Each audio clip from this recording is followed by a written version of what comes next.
Bonjour à tous, on commence ce JT de la semaine avec le top départ des vacances scolaires et cette question que beaucoup se posent, partir au ski en 2026, est-ce encore à la portée des familles?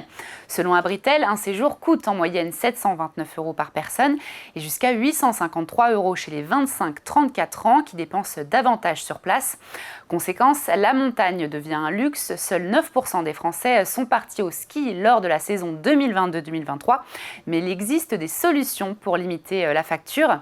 D'abord, le timing, éviter les vacances scolaires, notamment la période du 14 au 28 février. Si c'est possible, décaler son séjour à mi-mars peut permettre d'économiser jusqu'à 30%. Côté destination, les hébergements sont plus chers en Savoie ou encore en Isère et en Haute-Savoie. S'éloigner des stations les plus prisées peut faire baisser sensiblement la note.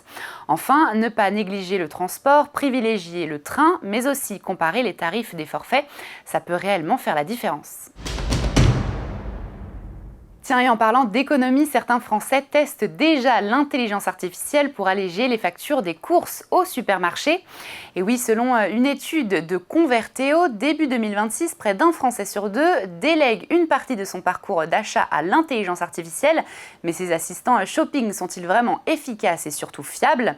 Sur un panier de 8 produits comparés dans des grandes enseignes autour d'une même adresse, l'estimation globale est proche, mais dans le détail, les erreurs de prix peuvent dépasser les 2 € jusqu'à même plus de 4 € sur un seul produit.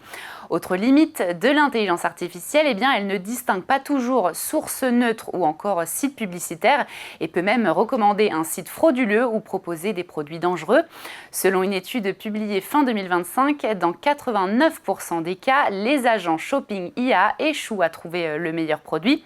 Conclusion, pour l'instant, mieux vaut toujours vérifier avant de lui confier votre panier et surtout votre portefeuille.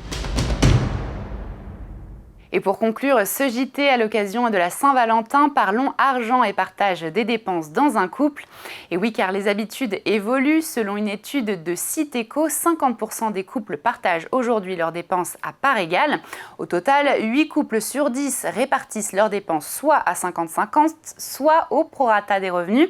Et la différence est bien sûr générationnelle. 41% des 18-24 ans privilégient un partage proportionnel aux revenus, contre 27% des plus de 54 ans.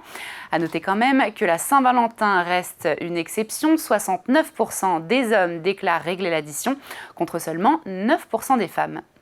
Et voilà, par On Cache l'Hebdo, c'est fini. On se retrouve la semaine prochaine sur Boursorama.